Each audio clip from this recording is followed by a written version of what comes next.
Overwhelmed or even obsessed with food? In this video, I'm gonna tell you my relationship I had and have with food and how I'm dealing with it.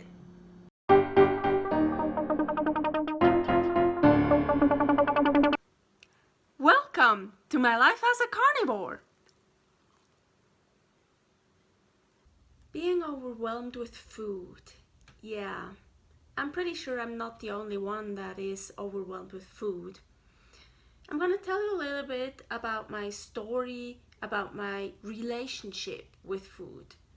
So, as a kid, I could eat everything together, mixed together. Like, I made these sandwiches and I just really threw in whatever I found, and everyone was like, ew, that's so gross, and I loved it. I had a stomach made out of steel, I would say. And so in my, I would say, teenager years, I started to get interested in food. My dad is, he's a really good chef, and he's like a kind of gourmet. He really likes good food. So early on, I was lucky enough to get in really expensive, good restaurants to try out really haute cuisine, nice, good quality, expensive food. So I started to get really interested in that, and I started cooking myself. I think it started when I was about 15 years old, when I got more and more into it. So then I started basically collecting all those cooking books and magazines, and I have a ton. I wish I could show you, but they're in a box, in 2 boxes, 3 boxes, 4 boxes, I don't know. Tons, really. I have a little bit of OCD. So when I made a recipe, I tagged it off, I wrote down the date when I made it and for whom I made it. And then I would never ever do it again, because there are tons of other recipes I could do. Why should I do this again? Except maybe I would do it again, but then I would change it. Or then later on, when I created my own recipes, especially for baking, then those I could do again and again, because hey, these are mine. So yeah, I'm a bit obsessed with that. My goal was basically to make all the recipes in all the books. No, but in at least like certain books. I had a lot from Betty Bossi, very typical in Switzerland. And really good recipes, easy to do, but not boring at all. But of course, with all the really bad stuff in it.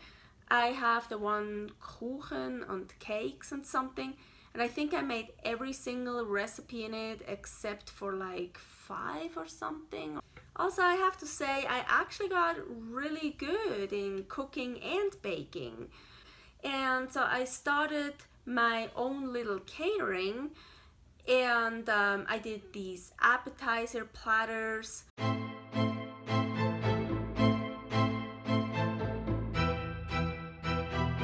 I did lots of different cakes, and I always like to do something different. I was never a fan of those really beautiful looking cakes that were just covered in that sugar fondant. I was never a fan of those because they looked so, well, yeah, they looked beautiful and very professional and artistic and stuff, but first of all, I was never a fan of that sugar fondant. It just doesn't taste good, and it's just kind of then boring. It's like always the same.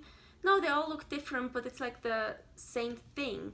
So I tried to be creative. Like I was more like trying to carve out stuff in the cake.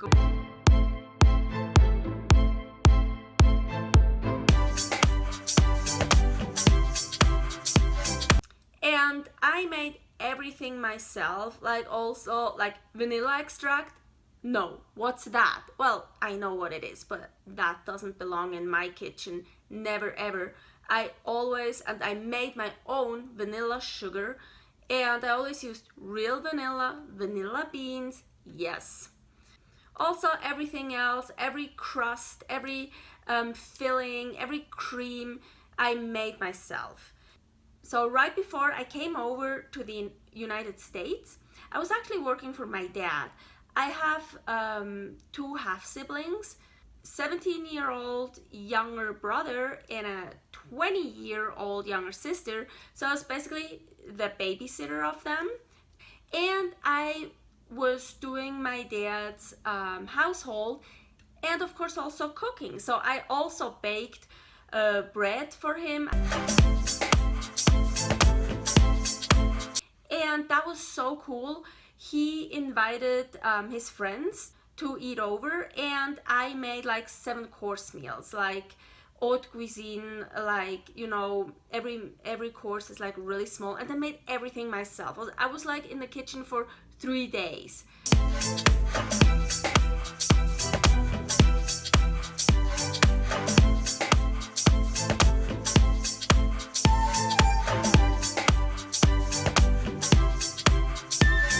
So yeah, I developed a real passion for cooking and baking, but I was also pretty obsessed with it.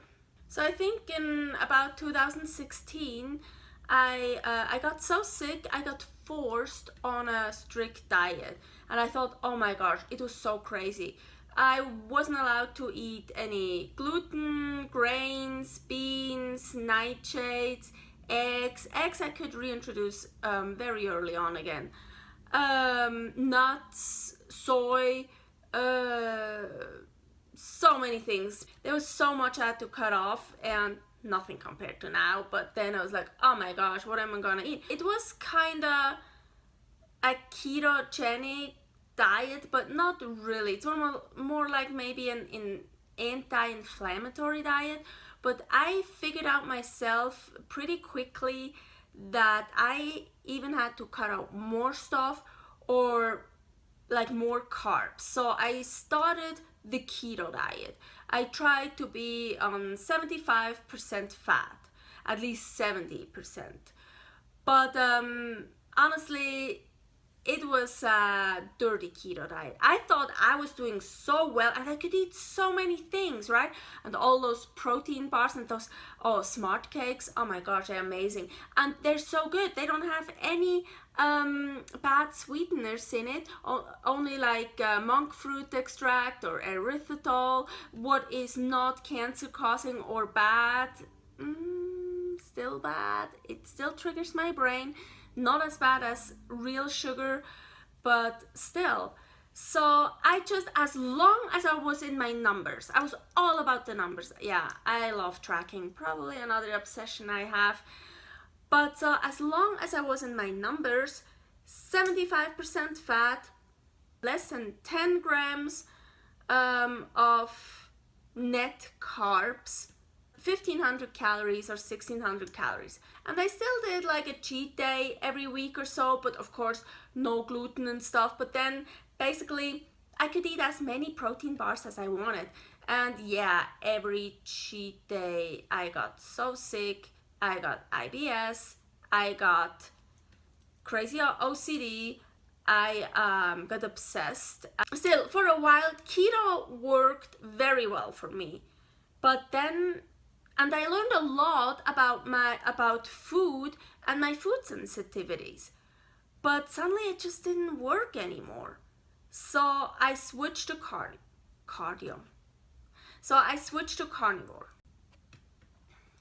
Also during my keto days, I was still cooking and baking a lot for others, even with gluten and the other stuff. And just my obsession, I still wanted to bake everything and cook everything. I remember sometimes I even had to cook something and it didn't even have gluten in it or something, but I had to put just a little bit of flour in it or something so I knew, because then I wouldn't touch it. Otherwise, when I wasn't strong enough, I just ate everything that I didn't cook for myself, that was in the fridge for someone else. But I just started binge eating it. So yeah, a real elimination diet sounded great for me, and especially for my brain, for this food OCD and being so overwhelmed with all the foods, right? But even then, so I set up different levels for me according to Kevin Stock, like the different levels for carnivore. So level 1, I still had dairy in it. Level 2, just beef and eggs. I modified them for myself. Level 3, just beef. Level 4, just ribeye. So, but still, in every level, I already had a list in my phone for every level, what I wanna eat then, what kind of recipes I wanna make. So still, I was kind of overwhelmed because, oh, with cheese you can make so much stuff, right?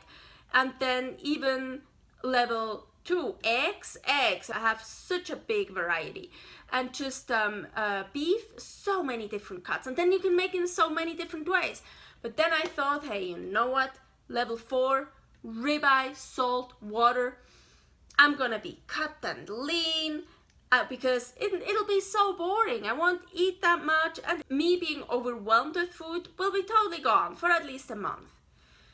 Not really, even there. Well, it was great, it was good, I did good, but there are so many different ways how you can prepare ribeye. Just ribeye with salt and water. Even there, I basically got overwhelmed with all the different ways I can make it. So I'm currently in level 8, and that was level 4. And I'm still thinking about, oh, I could prepare ribeye like this, like that. Yep. Also, I kind of got overwhelmed with, there are a lot of carnivores, they say nose to tail, eat nose to tail. What I think is great, because why should we only eat the ribeye? And isn't it also good for the body? And I hate throwing away stuff. I really hate that. And I'm also very curious. Again, I want to try everything. I want to eat everything. So I was like, oh my gosh, I want to try all the different organs, the different cuts, the ears, the eye, the whatever, everything. And this also, I got so overwhelmed. And I actually figured out I don't do so well with a lot of different cuts. So yeah, then I figure out I don't do very well with something, but then I don't want to throw it away because I hate wasting something. I don't have such a big problem anymore to like throw away a plant or grains or something like that because I don't see it as food anymore. Hey, I'm not doing well with it. Just get rid of it and stop trying and trying and trying it again. And also, now that I started reintroducing foods again, I get so overwhelmed again because now I can mix and match so many things again. What is beautiful, what is nice, what is fun, but it's just too much for my brain. I get too overwhelmed again. And I think for me, it is actually better to stay simple. So I'm not saying, well, sometimes I really would like to just go back to ribeye, salt and water.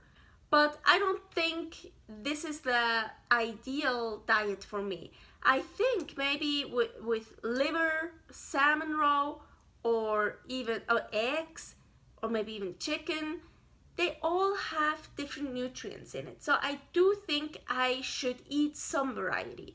But I also think I need to keep it more simple. So while I'm a very strong believer of everybody's body is different and you have to figure out what works best for your body, and also brain, the same counts for your brain as well. But yeah, with this video I think I want to try to say, if you are someone like me that gets so overwhelmed with all those food possibilities, don't be afraid to take it simple. Or yeah, do a challenge. Like, let's say, hey, okay, you know what? I need a break from thinking about all those different foods and mix and matches I can do. I'm just gonna eat steak and eggs for 30 days. Or I'm just gonna eat ribeye for 30 days. Everyone has to figure out for themselves what works best. And I think it's great actually for carnivores. So many people think, oh, carnivores, it's so boring. There are still so many possibilities. And I think it's great when people eat nose to tail or eat all those different cuts and every day something different. And I like that too. And it's also more fun to post on Instagram and stuff. Hey, look what I made, all these beautiful platters and stuff.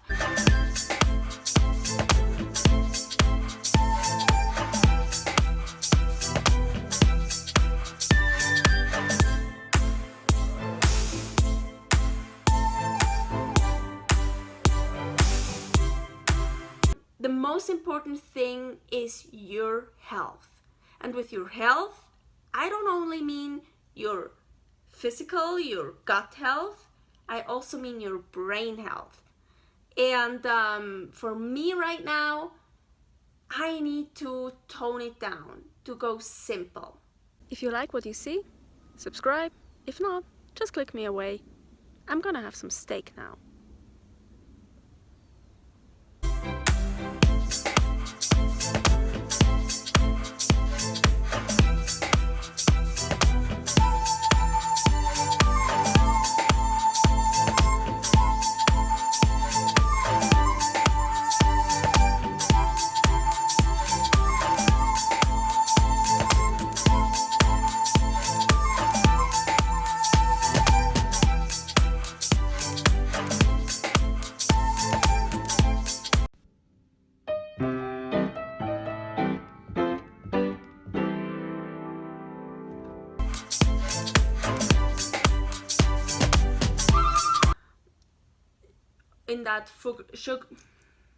In that sugar font.